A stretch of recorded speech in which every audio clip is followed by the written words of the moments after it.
सभी लोग अपनी अपनी मौज मस्ती में झूम रहे थे। ये भूत और चुड़ैलों की दुनिया होती ही कुछ ऐसी है। कोई प्याले में खून पी रहा था तो कोई किसी को चीर कर बाहुबली बन रहा था। जो भी शांत आत्माएं भूत और चुड़ैलों की दुनिया में प्रवेश कर रही थी, उन्हें उस दुनिया के आतंकवादी भूत और चुड़ैल बहुत ज्यादा परेशान कर रहे थे। कभी किसी की उंगलियां काट रहे थे तो कभी उनकी आंखों को बाहर निकाल कर खेल रहे थे। देखो जरा, एक और आत्मा हमारी भूतिया दुनिया में प्रवेश कर रही है। चलो उसे मजा चखाते हैं, बहुत मजा आएगा। छाया और उसकी सभी सहेलियां उस आत्मा को परेशान करने के लिए उसके पास जाती हैं, जिसके बाद छाया अपनी भूतिया शक्ति से उस आत्मा को गिरा देती है। देखो कितनी बुरी तरीके से गिराया है मैंने उसे, बेचारा गिर गया। उसे गिरता हुआ देख छाया की बाकी सभी सहेलियां भी छाया के साथ जोर जोर से हंसने लगती हैं कि तभी वो कहता है, तुम मेरे साथ ऐसा क्यों कर रही हो? मैंने तुम्हारा क्या बिगाड़ा है? यहाँ जो भी आता है उसके साथ ऐसा ही होता है। अब देखो मैं तुम्हारे साथ और क्या करती हूँ। तभी छाया की एक दोस्त हैंड पंप चलाती है, जिसके अंदर से खून निकलने लगता है। छाया की दोस्त उस खून को एक प्याले में भरकर छाया के हाथ में पकड़ा देती है, जिसके बाद छाया उस प्याले को भूत को जबरदस्ती पिलाने लगती है। जैसे ही भूत उस प्याले का खून पीता है, उसकी आंखें और भी ज्यादा गहरी लाल हो जाती हैं और वो पहले से ज्यादा भयानक हो जाता है।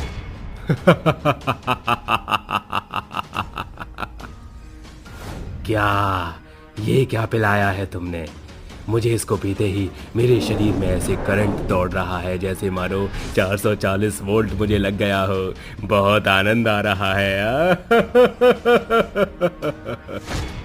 यही तो हमारी भूत और चुड़ैल दुनिया का सबसे बड़ा अमृत है। जो इसे पीता है वो हमारी तरह अमर हो जाता है। अब मौज करो। चुड़ैल और भूत की दुनिया का खून पीकर भूत के अंदर अचानक से कई सारी शक्तियां प्रकट हो जाती हैं, जिसके बाद भूत काफी ताकतवर और तंदुरुस्त दिखने लगता है। तभी एक भयानक चुड़ैल उस भूत के पास आती है और उसे कहती है, ले लो भैया। ओफो, क्या बात है, धुराटे काट रहे हो? अब मैं यहाँ सबके धुराटे कटवाऊंगा। ये कहकर भूत अपनी दुनिया में पूरी तरह मौज मस्ती करने लगता है और लोगों को परेशान करने लगता है। उनकी दुनिया में कोई भी नया भूत या नई चुड़ैल आया करती थी तो वहाँ के सभी भूत और चुड़ैल उन्हें अपने जैसा बना दिया करते थे। ऐसे ही धीरे धीरे उनकी दुनिया में आतंक बहुत ज्यादा बढ़ने लगता है और वो आपस में ही एक दूसरे को कभी मारने तो कभी पीटने तो कभी झगड़ने लगते हैं। एक दिन एक चुड़ैल एक भूत से कहती है, ना मुराद कहीं के, तेरी इतनी हिम्मत कि तू मेरे मांस को हाथ लगाएगा। रुक, तुझे मैं अभी सबक सिखाती हूँ। तू क्या मुझे सबक सिखाएगी? देख तेरा कैसे अभी मैं चूरमा बनाता हूँ। वो दोनों आपस में ही लड़ने मरने लगते हैं। ये सब बाकी के सभी भूत और चुड़ैल देख रहे होते हैं और जोर जोर से चिल्लाने लगते हैं।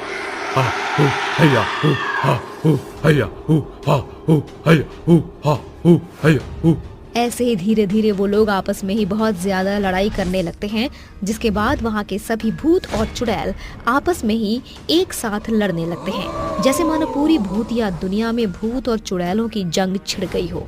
तभी उनमें एक जोर से चिल्ला कर कहती है, अरे रुक जाओ, तुम लोग रुक जाओ, तुम ये क्या कर रहे हो? अरे अगर ऐसे एक दूसरे से लड़ते रहोगे तो हमारी दुनिया आपस में खत्म हो जाएगी। अगर तुम लोगों को हम लोगों की दुनिया को बचा कर रखना है तो मेरे पास एक बहुत ही बढ़िया आइडिया है। Idea? What an idea sir ji. बताओ जल्दी, क्या आइडिया है तुम्हारे पास? हम सभी भूत और चुड़ैलों को धरती पर जाना चाहिए। वहाँ पर हमारे लिए बहुत से लोग हैं जिन्हें हम परेशान कर सकते हैं और उन्हें मार कर खा भी सकते हैं। चुड़ैल की बात सुनते ही सभी आपस में एक दूसरे से बात करने लगते हैं, जिसके बाद सभी जोर जोर से चिल्ला कर कहते हैं,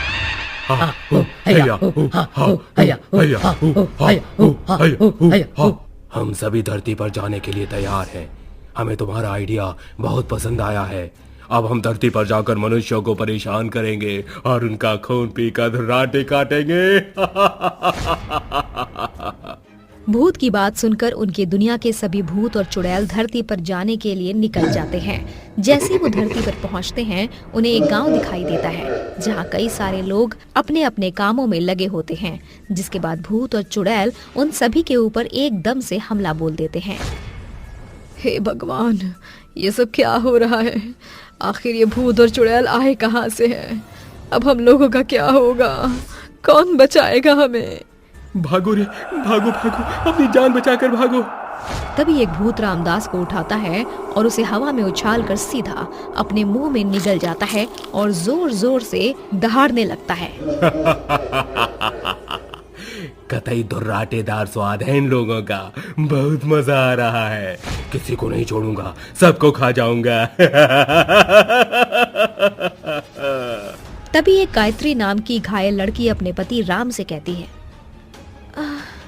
अरे तुम तो राम हो ना, इन दानवों को यहाँ से भगा दो, नहीं तो ये दानव हम लोगों को मार कर खा जाएंगे। अरे गायत्री, मैं उस जमाने का राम नहीं हूँ जो एक तीर से विशाल रावण को ही मार देगा। अरे तो कुछ तो करो, कोई तो समाधान होगा इन भूत और चुड़ैलों से बचने का, वरना आज हम सभी की लंका लगने वाली है। हाँ, पास के एक गांव में बहुत ही प्रसिद्ध तांत्रिक बाबा एक पेड़ के नीचे बैठे हुए तपस्या करते रहते हैं। मैं उन्हें लेकर आ सकता हूँ, वो इन भूत और चुड़ैलों को यहाँ से भगा सकते हैं। अरे तुम मुंह क्या ताड़ रहे हो? जल्दी से जाओ यहाँ से और तांत्रिक बाबा को लेकर आओ।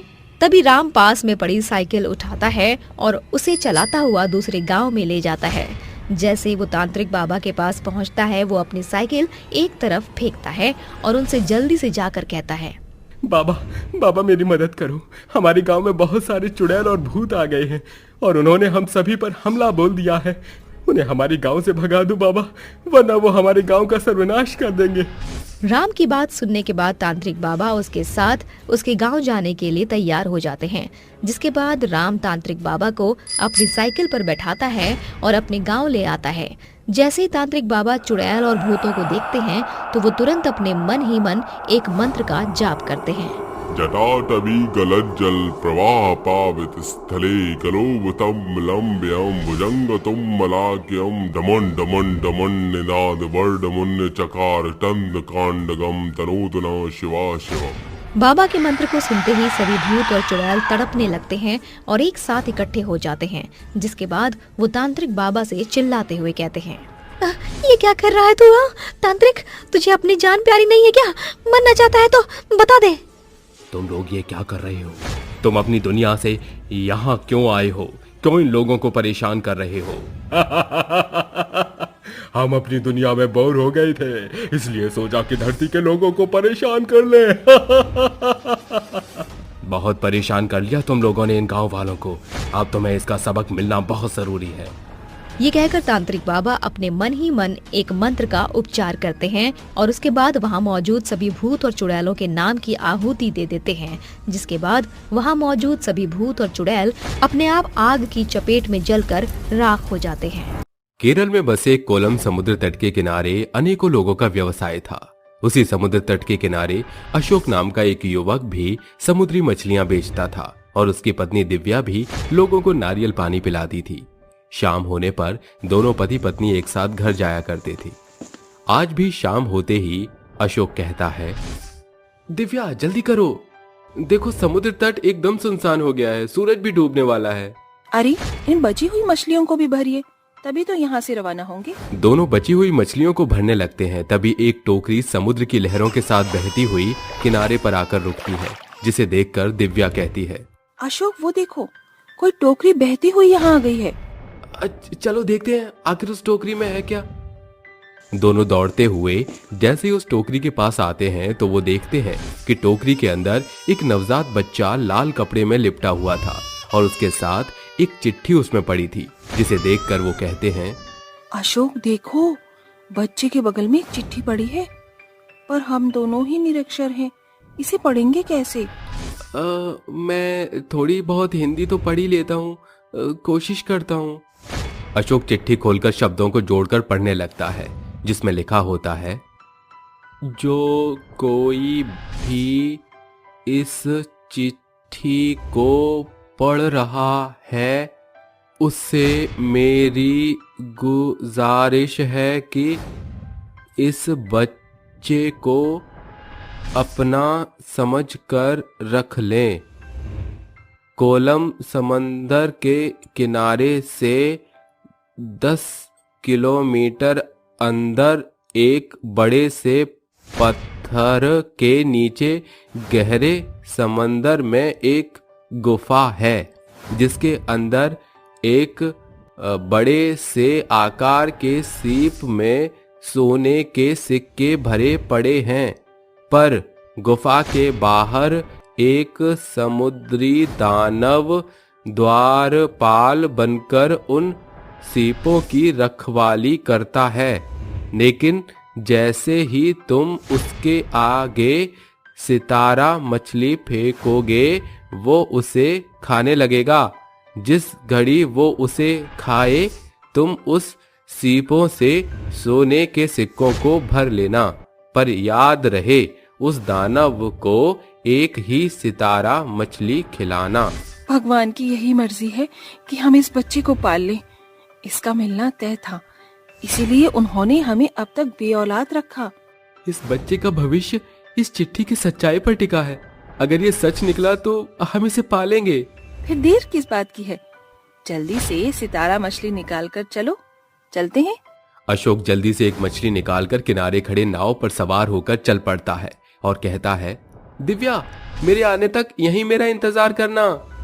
अशोक नाव में सवार होकर चल पड़ता है और जो कुछ उसमें लिखा था वो सभी उसे दिखाई पड़ता है। और जब वो समुद्र के अंदर जो गुफा में प्रवेश करके समुद्री दानव के आगे मछली का टुकड़ा फेंककर कहता है, जब तक ये दानव इस मछली के टुकड़े को खाएगा मुझे जल्दी से इस सीप से सोने के सिक्के निकालने होंगे। अशोक दानव के भोजन के खत्म होने से पहले सोने के सिक्कों को भरकर वहां से निकल जाता है और खुश होकर कहता है, दिव्या, जो इस चिट्ठी में लिखा था वो सच था। देखो, मैं सोने के सिक्के ले आया। चलो अब हम इससे एक खुशहाल गृहस्थी शुरू करेंगे। दानव से मिले सोने के सिक्कों को बेचकर अशोक अपने घर के गरीबी को खत्म करके एक बड़ा घर खरीद लेता है और मछली बेचने का धंधा हमेशा के लिए छोड़ देता है। और जब कभी भी उसको धन की या पैसों की जरूरत पड़ती वो एक सितारा मछली को लेकर उस समंदर के अंदर बसी गुफा में जाता और दानव को उसे खिलाकर सोने के सिक्के ले आता। एक दिन वो लालच में आकर कहता है, दिव्या, मैं सोच रहा था कि बार बार उस गुफा में जाने से बेहतर क्यों ना मैं इकट्ठे उस दानव को ढेर सारी मछलियां खिलाकर सोने के सिक्कों से भरे सीप को उठाकर यहाँ ले आऊं।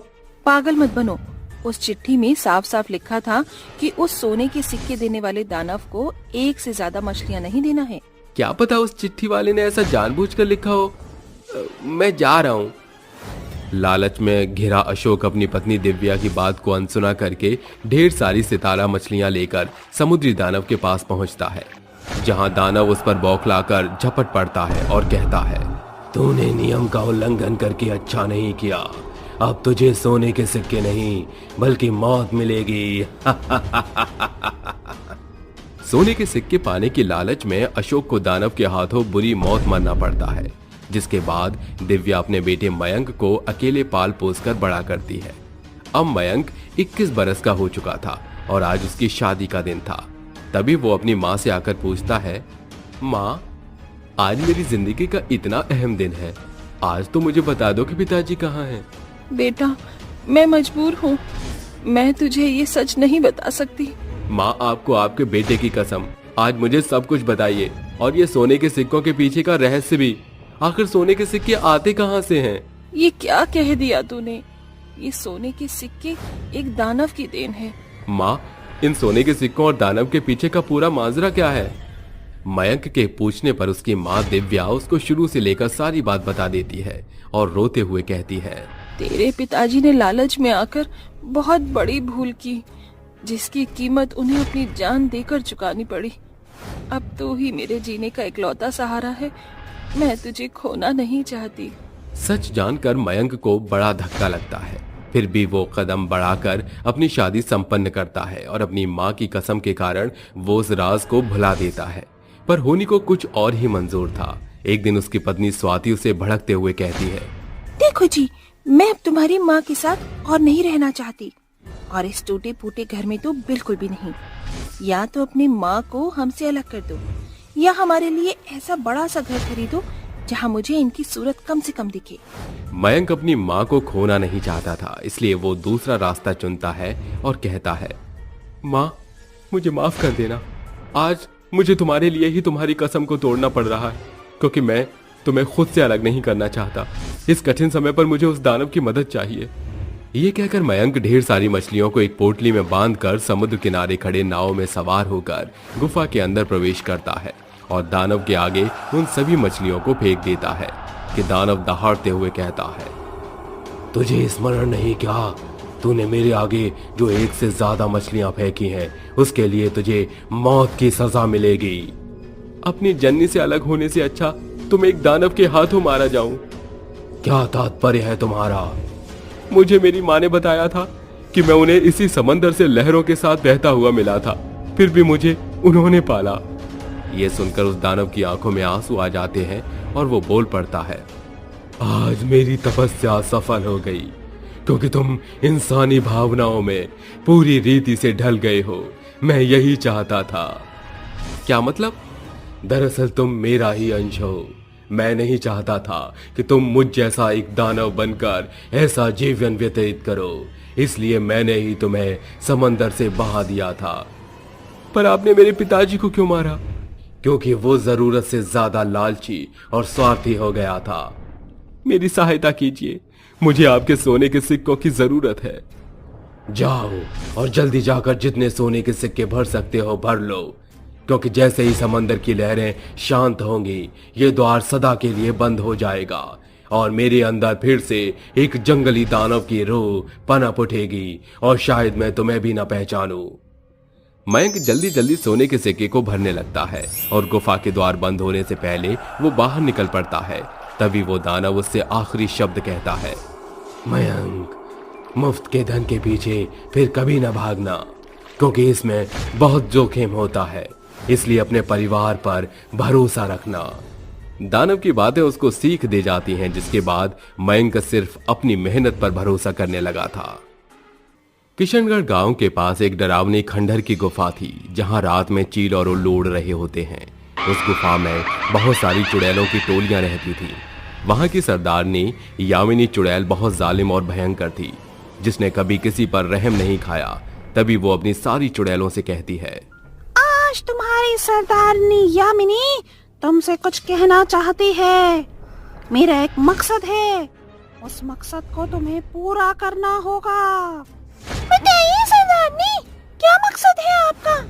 हम बहुत खुशनसीब हैं कि हम आपका वो मकसद पूरा करेंगे। तो सुनो, मैं इस दुनिया पर राज करना चाहती हूँ। वो शुरुआत यहाँ के पास के गांव से होगी, और अगर गांव पर कब्जा करना है तो सबसे पहले हमें उस गांव के तांत्रिकों को कब्जे में करना होगा, क्योंकि पहले भी उन तांत्रिकों ने हमारी चुड़ैलों का अपहरण किया था, उन्हें मार डाला था। इस बार हम उन तांत्रिक का अपहरण करेंगे, ज्यादा जरूरत पड़ी तो उन्हें मारेंगे भी। इसका मतलब सरदारनी जी, हमारा पहला मकसद उन तांत्रिकों का अपहरण करना होगा। हाँ, सबसे पहले उन तांत्रिकों को खत्म करना होगा। जाओ और जाकर इस मकसद को पूरा करो। जो हुक्म मेरी सरदारनी जी। उस माया नाम की चुड़ैल की बातें सुनकर सभी चुड़ैलों की टोलियां गांव की ओर पहुंच जाती हैं। तभी उनमें से एक चुड़ैल कहती है, मुझे तो भूख लग रही है, तांत्रिक को तो खा नहीं सकते क्योंकि उसका अपहरण करना है। तो क्यों ना हम पहले गांव में आकर उन लोगों को अपना भोजन बना लेते हैं। वैसे भी बहुत टाइम से ताजा ताजा खून नहीं पिया। मेरे तो मुंह में अभी से ही पानी आ रहा है उस ताजा खून को सोचकर। तो चलो सब आगे बढ़ो और अपना खाना खाकर यहीं पहुंचना, इस पीपल के पेड़ के पास। एक एक चुड़ैल गांव के सभी घर में घुसकर उन लोगों को मारने लगती हैं। एक चुड़ैल के हाथ में एक औरत की गर्दन होती है जिसे वो बहुत लगन से खा रही थी। वहीं दूसरी तरफ दो चुड़ैलें एक आदमी के शरीर को जानवर की भांति खरोंच खरोंच कर खा रही थीं। तो कहीं और एक चुड़ैल इतनी भूखी थी कि उस इंसान के खून और मांस को भी नहीं छोड़ती है, बल्कि उस इंसान की हड्डियों को भी चूस कर फेंक देती है। गांव के लोग आधी रात में इतनी सारी चुड़ैलों का एक साथ देखकर डर जाते हैं। कोई इधर भागता तो कोई उधर भागता, तो कहीं कोई अपनों के लिए रो रहा होता। इसी बीच एक औरत मुखिया के दरवाजे पर जाती है और वहां ताला देखकर कहती है, हे भगवान, मैं तो भूल ही गई थी। मुखिया जी अगले 1 हफ्ते तक यहाँ आने नहीं वाले। हाँ, अब वो तांत्रिक बाबा ही बचा सकते हैं। ये बोलकर वो औरत एक तांत्रिक के पास पहुंच जाती है और उन्हें सब बताकर उनसे मदद मांगती है। पुत्री, तुम चिंता मत करो, मैं उन सभी चुड़ैलों का विनाश कर दूंगा। तांत्रिक इतना बोलकर अपने मंत्रों का झोला लेकर गांव में पहुंच जाता है। वहां मुर्दों की भस्म का घेरा बनाकर यज्ञ करने लगता है। गांव में तांत्रिक के आते ही सारी चुड़ैलें उसी को टेढ़ी निगाहों से देख रही थी और सब उस पर एकदम से टूट पड़ती हैं और कहती हैं, आखिर तू हमारे जाल में फंस ही गया तांत्रिक। अब तुझे हम सबसे कौन बचाएगा? बचेगी तो तू नहीं, काली चुड़ैल, और न तेरी ये सहेलियां। तुम सबकी मौत मेरे हाथों लिखी है। हम सब तो पहले से ही मरे हैं, और कितना मारेगा तू हमें? अब क्या कर सकते हैं, तुम हो ही इतनी ढीठ, मरने के बाद भी पीछा नहीं छोड़ती हो। तो हम जैसे तांत्रिकों तो आना ही पड़ेगा ना। बहुत हो गया तेरा तांत्रिक, अब तेरे जाने का समय आ गया है। जैसे ही चुड़ैल तांत्रिक पर हमला करने वाली होती है, तभी तांत्रिक उन सब पर अपना भस्म फेंकता है, जिससे चुड़ैलों पर कोई असर नहीं होता। तभी चुड़ैलें तांत्रिक को कैद करके ले जाती हैं और कहती हैं, बता बता बुड्ढे तांत्रिक कहाँ है? तेरे और साथी जितने भी अघोरी, भैरव बाबा और साधु तांत्रिक है ना, सबका पता बता कहाँ है, वरना मैं तुझे जिंदा मार डालूंगी। तो चाहे जो भी कर ले, मैं तुझे कुछ नहीं बताऊंगा। लगता है ये ऐसे नहीं मानेगा। दूसरी चुड़ैल के ऐसा कहते ही वो अपने हाथ से अपनी शक्तियों से बार बार उसे पटकती है, जिससे वो तांत्रिक जख्मी होता है और कहता है, तो मुझे कितना भी मार ले, मैं तेरे आगे अपना मुंह नहीं खोलूंगा। यह सुनते ही सारी चुड़ैल अपनी शक्तियों से उस तांत्रिक पर टूट पड़ती हैं और उसे बेहद जख्मी बनाकर कैद कर लेती हैं और कहती हैं, सारी चुड़ैलें अपने नाक कान खोलकर सुनो, ये तांत्रिक तो ढीठ निकला। तुम सभी वो जगह ढूंढना शुरू कर दो जहां से हमें पहले कैद किया करता था। जाओ और जितने भी तांत्रिक हो उनसे लड़ो और उन्हें कैद करके सरदारनी जी के पास लेकर आओ। ये सुनते ही सारी चुड़ैलें जंगलों के बीच, खंडहर, गुफाओं, खुले मैदान, हर जगह तांत्रिक बाबा अघोरियों को ढूंढने लगती हैं, जहां चुड़ैलें अपनी ताकत के जरिए काफी सारे तांत्रिकों को पकड़ लाती हैं। वहीं दूसरी ओर माया नाम की चुड़ैल लंबे बाल वाले तांत्रिक के पास पहुंचती है, शक्तियों से ले जाने की कोशिश करती है मगर नाकाम हो जाती है। गुस्से में वो अपने जादू से उस तांत्रिक पर वार करती है। तभी वो तांत्रिक कहता है, बेहया चुड़ैल, तेरी इतनी हिम्मत कि तूने मुझ पर वार किया, अब तू मेरा वार देखेगी। देख अब मैं क्या करता हूँ। तो करना। परेशान हो गई हम चुड़ैलें 2.5 साल से, ये भी परेशान है, हम भी परेशान हैं। तभी तांत्रिक मंत्र पढ़कर शक्तियों से वार करता है, वहीं चुड़ैल उसके वार को काट देती है। दोनों एक दूसरे पर भयंकर वार करते हैं, जिसके बाद वो तांत्रिक भी उससे हार जाता है और चुड़ैल कहती है, तांत्रिक अपनी हार मान ले, अब तो चुड़ैल बहुत ताकतवर होती है, देखा ना। तूने ठीक नहीं किया। चुड़ैल ईश्वर तुझे माफ नहीं करेंगे। ओम गुरु नमः स्वामी, ओम कृपालु चामुंडा विलोचनी गुरुआंत निमंत्रण स्वाहा। आइए गुरुजी आइए, आपकी आवाज, आपकी आवश्यकता है। अब लेटे लेटे कौन से मंत्र फूंक रहा है तांत्रिक? सोने के लिए भी मंत्र होते हैं क्या? यह बोलकर चुड़ैल माया उसे भी कैद करके सरदारनी के आगे ले जाती है। चुड़ैल यामिनी सभी तांत्रिकों को जेल में बंद देखकर जोर से हंसते हुए कहती है, वाह वाह वाह, इतना सुकून, आए हाय मजे। कसम से चुड़ैलो, आज तुम्हें देखकर मुझे बहुत अच्छा लग रहा है कि तुम ही मेरी गैंग हो। तांत्रिकों को बंद पिंजरे में देखकर दिल को करार आ गया। सबको जलाने की तैयारी करो। यामिनी के इतना कहते ही वो जलाने के लिए आगे बढ़ते हैं। तभी महातांत्रिक का उस गुफा में पहुंचकर सबसे पहला वार यामिनी पर करता है, जिससे वो जमीन पर गिर जाती है और कहती है, कौन है यहाँ? किसकी इतनी हिम्मत हुई जिसने मुझ पर वार किया? मैं हूँ महातांत्रिक। 200 वर्ष की कठोर तपस्या से उठकर मुझे आखिर आज आना ही पड़ा, क्योंकि मेरे शिष्य को तुमने कैद कर लिया है और अब तुम बिल्कुल नहीं बचोगी यामिनी। वो समय था जो मैंने तुम्हें बंदी बनाया था, लेकिन आज मैं तुम्हें खत्म करके ही रहूंगा। अच्छा है, आज तो मिल गया है। देख, मैंने तेरे शिष्य का क्या हाशिर कर रखा है। सारे तांत्रिकों को आज जड़ से खत्म कर दूंगी। आ महातांत्रिक, अपनी शक्ति आजमा ले। सारी चुड़ैलों सुन लो, कोई हम दोनों के बीच नहीं आएगा। क्या पता 200 वर्ष से तेरी शक्ति एक्सपायरी डेट में आ गई हो। ऐसा कहकर दोनों के बीच एक महाभीषण युद्ध होता है। कभी महातांत्रिक उसे अपनी शक्तियों से हरा जाता, तो कभी यामिनी अपनी शक्तियों का वार और बचाव करती। कुछ देर तक महातांत्रिक अपनी शक्तियों का लगातार उस पर प्रभाव छोड़ता है, जिसके पश्चात यामिनी जमीन पर गिर जाती है और महातांत्रिक उसे दिव्य खंजर मारकर कहता है, यामिनी चुड़ैल, तूने मेरी शक्तियों को ललकार कर बहुत बड़ी गलती की थी। मेरे शिष्य को कैद कर तूने उससे भी बड़ी गलती करी थी। आखिर आज मेरे हाथों तेरा दोबारा अंत हो ही गया यामिनी। इस तरह महातांत्रिक यामिनी नाम की चुड़ैल को मारकर वो बाकी चुड़ैलों को भी मुक्त कर देता है। साथ ही सभी तांत्रिकों को एक जादू की फूंक से उन्हें आजाद कर देता है, जिसके बाद इन चुड़ैलों की दास्तान यहीं खत्म हो जाती है।